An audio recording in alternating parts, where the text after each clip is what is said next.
অসচেতনতার কারণেই বারবার আগুন লাগার ঘটনা ঘটছে বললেন প্রধানমন্ত্রী। মালিবাগ কাঁচা বাজারে আগুনে পুড়ল প্রায় ২৫০ দোকান। দ্রুত সময়ের মধ্যে নুসরাত হত্যা মামলার চার্জশিট দেওয়ার চেষ্টা চলছে জানালো পিবিআই। আরও ৩ জনকে গ্রেপ্তারে অভিযান অব্যাহত। আটক শামীম ৫ দিনের রিমান্ডে। নাশকতার মামলায় ফখরুল সহ বিএনপি নেতাদের আগাম জামিন আপিল বিভাগে নিষ্পত্তি। জামিন বহাল থাকবে কিনা জানা যাবে পূর্ণাঙ্গ আদেশের পর বললেন অ্যাটর্নি জেনারেল। এবং মালামাল সরাতে একদিনের জন্য খুলে দেওয়া হলো বিজিএমইএ ভবন। ভবন ভাঙার বিষয়ে আদালত নমনীয় হবেন না জানালেন অ্যাটর্নি জেনারেল।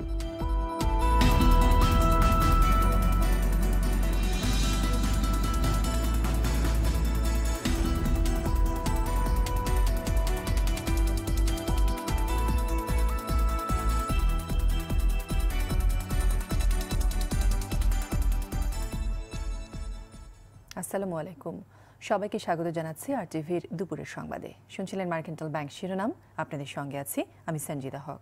যে কোনো দুর্ঘটনার বিষয়ে মানুষকে সচেতন হতে হবে, কথা জানিয়ে সচেতন না থাকার কারণে বারবার বনানীর মতো বড় আগুনের ঘটনা ঘটছে বলে মন্তব্য করেছেন প্রধানমন্ত্রী শেখ হাসিনা। সকালে নিজ কার্যালয়ে জাতীয় দুর্যোগ ব্যবস্থাপনা কাউন্সিলের সভায় কথা বলেন তিনি। এ সময় দুর্যোগ ব্যবস্থাপনায় প্রত্যেক মানুষকে সচেতন হওয়ার পাশাপাশি দুর্যোগে করণীয় কি তা জানার আহ্বান জানান প্রধানমন্ত্রী। এছাড়া বহুতল ভবন নির্মাণে সকলকে সচেতন হওয়ার পরামর্শ দেন সরকার প্রধান।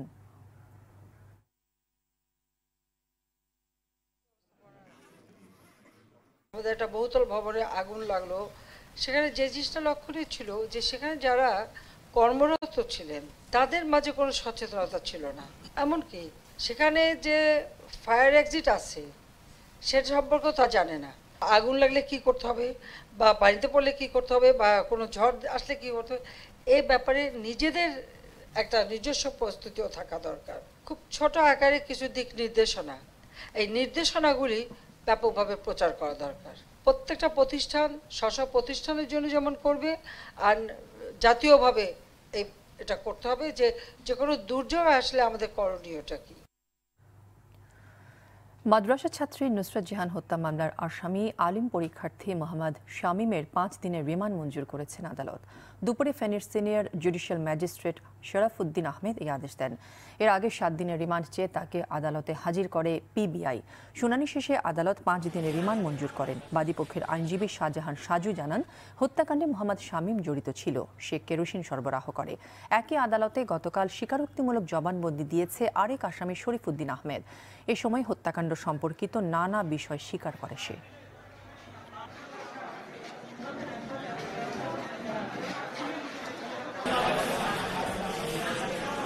এই শামীম হত্যাকাণ্ডের সময় সোনাগাজী মাদ্রাসার যে আশ্রয় কেন্দ্র, যেই ঘূর্ণিঝড় আশ্রয় সেন্টারে ৩ ঘটনা ঘটেছে, সেখানে শামীম উপস্থিত ছিল এবং শামীম কেরোসিন সহ দাহ্য পদার্থ সরবরাহ করেছে বলে ওই স্বীকারোক্তিমূলকভাবে জবানবন্দি দিয়ে বলেছে।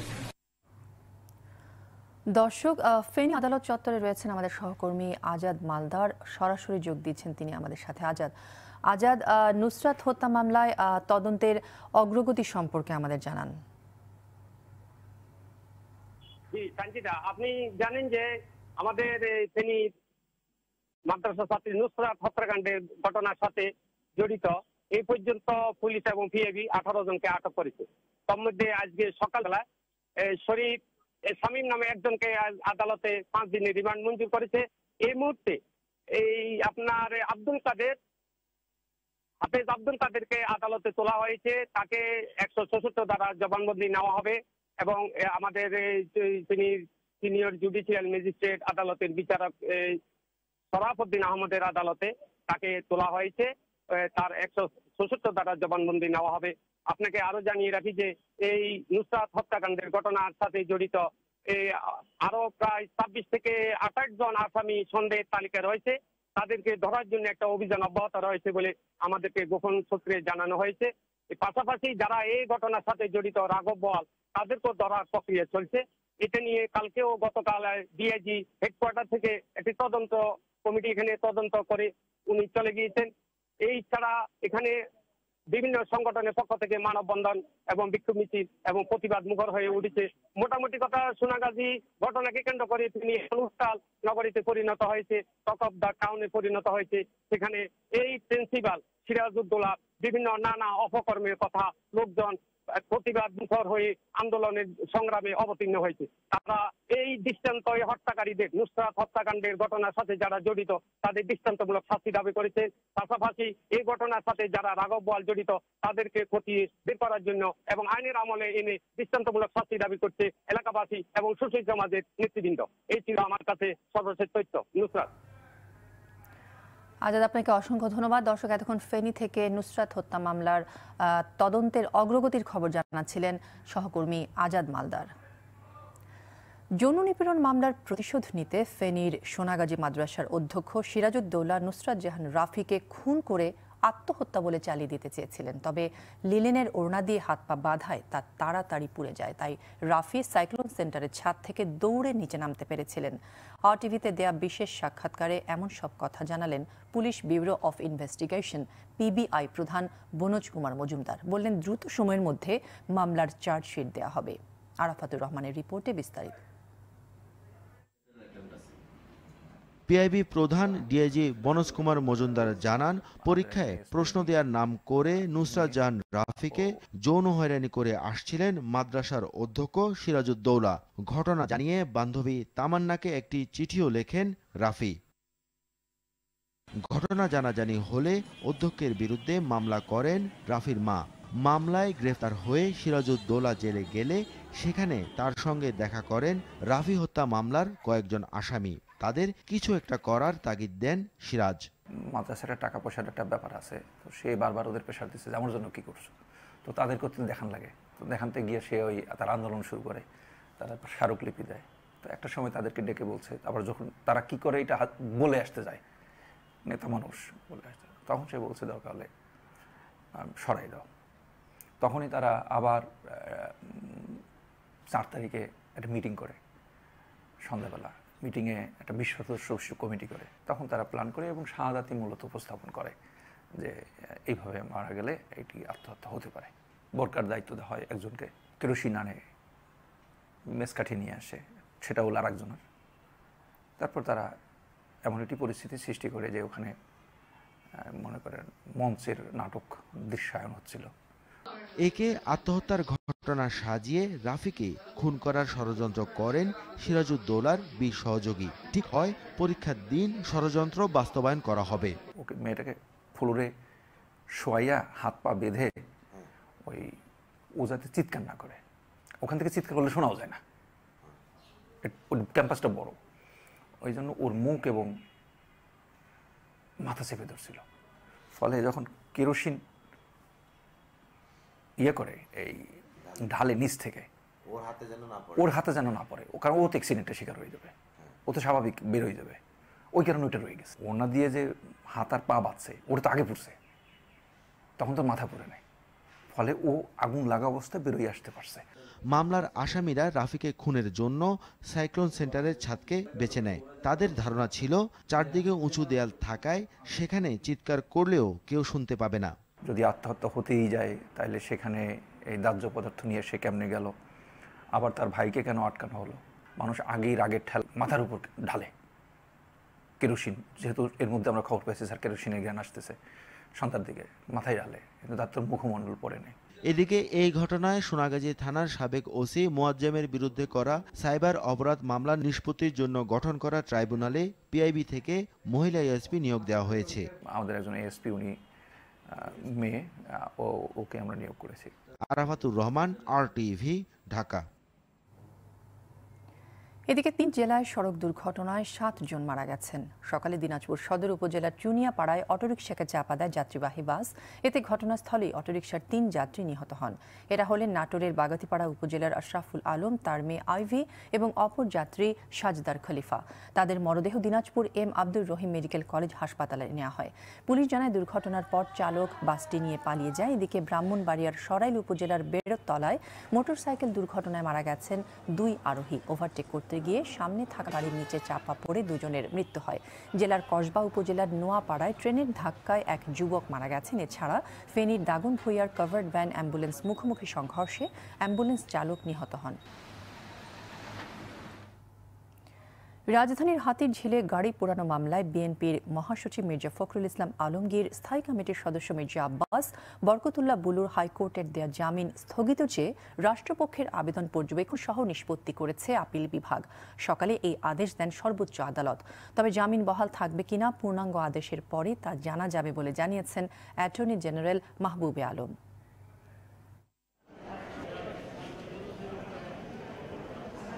যে প্রেফারেবলি 4 উইকস কথাটা ছিল, নিশ্চয়ই আদালত নতুনভাবে হয়তো কিছু বলবেন, কিছু না বললে আমাদের পিটিশন খারিজ করতেন, কিন্তু আমাদের পিটিশন খারিজ করা হয়নি, এটা নিষ্পত্তি করা হয়েছে।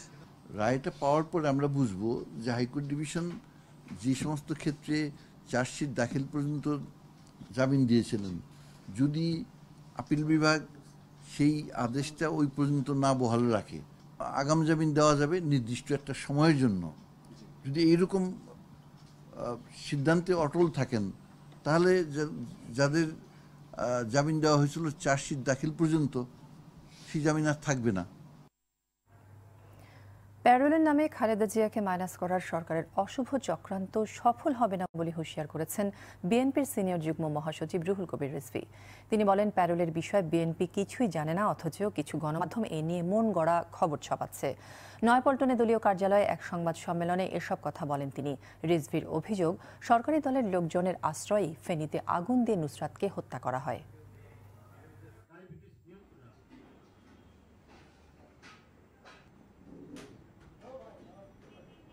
সরকারপন্থী কয়েকটি মিডিয়া প্রতিদিন মন গড়া প্রোপাগান্ডা চালিয়ে যাচ্ছে। এই প্রোপাগান্ডাগুলোর সাথে গোয়েন্দা সংস্থাগুলো জড়িত বলে ব্যাপক গুঞ্জন রয়েছে। প্যারোলের নামে মাইনাস তত্ত্বের অশুভ চক্রান্তে করে লাভ হবে না। আদালতের উপর থেকে অবৈধ হস্তক্ষেপ বন্ধ হলেই আমাদের নেত্রী বিএনপি চেয়ারপারসন আইনি প্রক্রিয়ায় জামিনে বেরিয়ে আসবেন। নারী নির্যাতনের প্রতিবাদ করায় ফেনীর সোনাগাজীর মাদ্রাসা ছাত্রী নুসরাত জাহান রাফিকে আগুনে পুড়িয়ে হত্যা করেছে ক্ষমতাসীন দলের নেতাকর্মীরা। সিলগালা করা হয়েছে বিজিএমইএ ভবন থেকে মালামাল সরিয়ে নেওয়ার জন্য সন্ধ্যা পর্যন্ত সময় দিয়েছে রাজুক। ভাঙার জন্য মঙ্গলবার সন্ধ্যায় ভবনটি সিলগালা করে দেয় রাজুক। তবে ভবনটির মধ্যে বিভিন্ন প্রতিষ্ঠানের মালামাল রয়ে যায়। সকাল 9টায় রাজুকের নির্বাহী ম্যাজিস্ট্রেট ও পরিচালক প্রশাসন সিলগালা করা তালা খুলে দিয়ে মালামাল সরিয়ে নেওয়ার সুযোগ দেন। এরপর বিভিন্ন প্রতিষ্ঠানের সদস্য ও শ্রমিকরা মালামাল সরিয়ে নিতে শুরু করেন। রাজুকের নির্বাহী ম্যাজিস্ট্রেট জানান, মালামাল সরাতে সন্ধ্যা পর্যন্ত সময় দেওয়া হয়েছে। এর মধ্যে সব মালামাল সরাতে না পারলে রাজুকের কাছে নতুন করে আবেদন করতে হবে।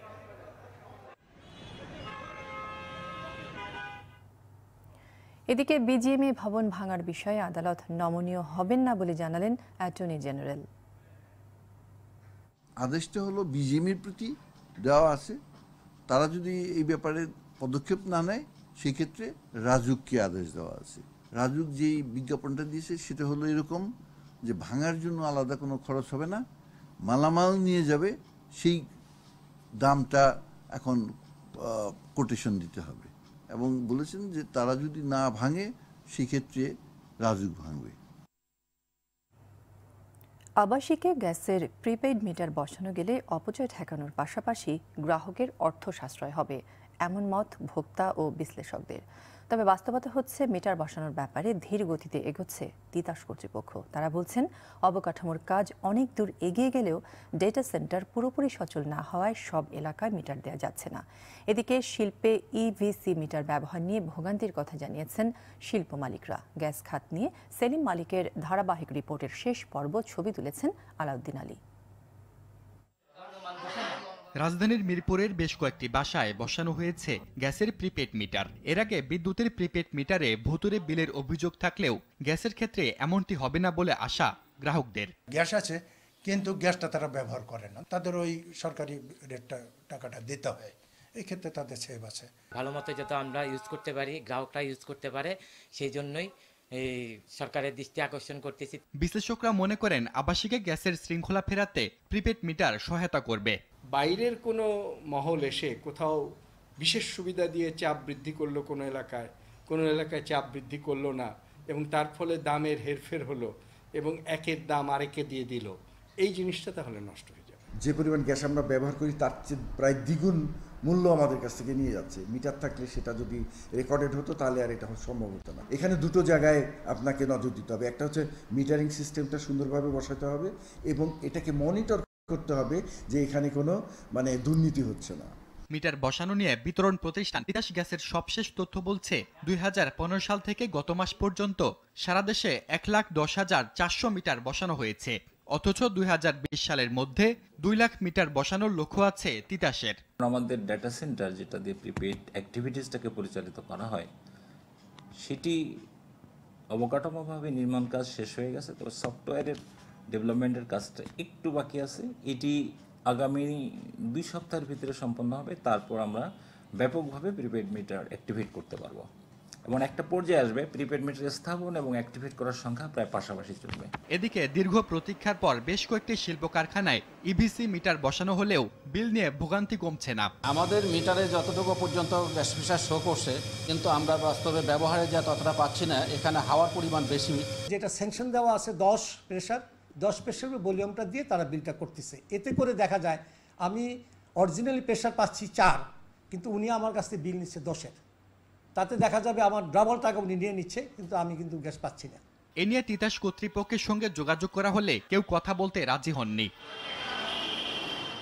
সেলিম মালিক, RTV, ঢাকা।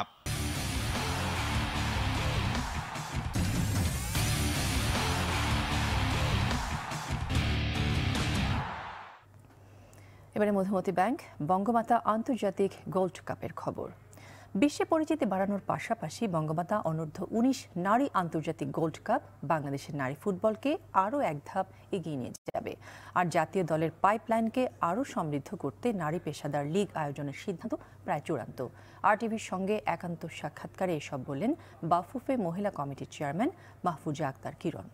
অরণ্য গফুরের রিপোর্টে বিস্তারিত। দুরন্ত গতিতে এগিয়ে চলেছে দেশের নারী ফুটবল। বয়সভিত্তিক নানা প্রতিযোগিতায় সাফল্যের স্বাক্ষর তার প্রমাণ।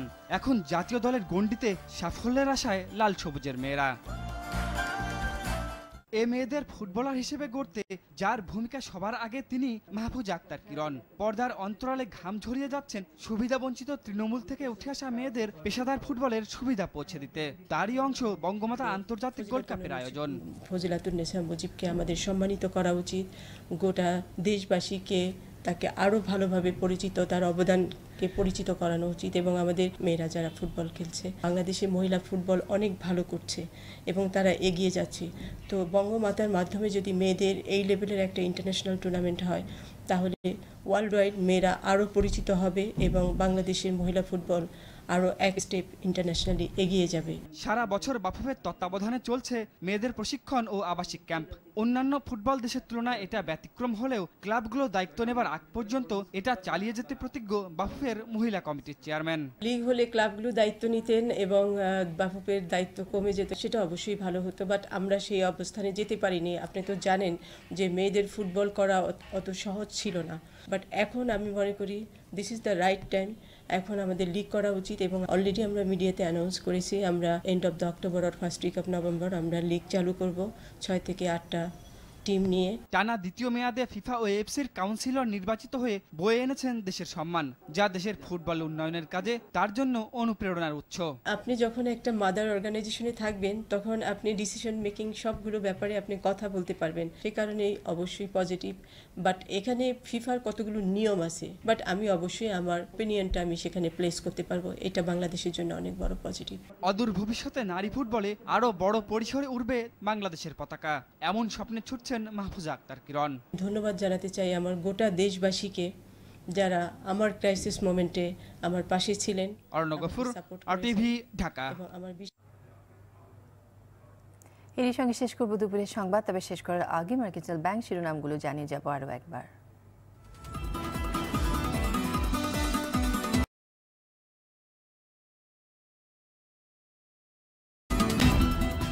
অসচেতনতার কারণেই বারবার আগুন লাগার ঘটনা ঘটছে বললেন প্রধানমন্ত্রী। মালিবাগ কাঁচাবাজারে আগুনে পুরো প্রায় 250 দোকান। দ্রুত সময়ের মধ্যে নুসরাত মামলার চার্জশিট দেওয়ার চেষ্টা চলছে, জানালো PBI। আরও 3 জনকে গ্রেপ্তারে অভিযান অব্যাহত, আটক স্বামী 5 দিনের রিমান্ডে। নাশকতার মামলায় ফখরুল সহ বিএনপি নেতাদের আগাম জামিন আপিল বিভাগের নিষ্পত্তি, জামিন বহাল থাকবে কিনা জানা যাবে পূর্ণাঙ্গ আদেশের পর বললেন অ্যাটর্নি জেনারেল। এবং মালামাল সরাতে একদিনের জন্য খুলে দেয়া হলো বিজিএমইএ ভবন, ভবন ভাঙার বিষয়ে আদালত নমনীয় হবেন না জানালেন অ্যাটর্নি জেনারেল। দুপুরের সংবাদ এই পর্যন্তই। আরটিভির সবশেষ সংবাদ জানতে যে কোনো মোবাইল ফোন থেকে 24141 নম্বরে ডায়াল করুন। আর মোবাইল ফোনের সংবাদ দেখতে অ্যাপ স্টোর, গুগল প্লে বা উইন্ডোজ স্টোর থেকে ডাউনলোড করুন আরটিভি অ্যাপস। এছাড়াও তাৎক্ষণিক ও বিনোদন সংবাদ জানতে বিশ্বের যে কোনো প্রান্ত থেকে ভিজিট করুন facebook.com/rtvonline এবং youtube.com/rtvdigitals। ধন্যবাদ সবাইকে।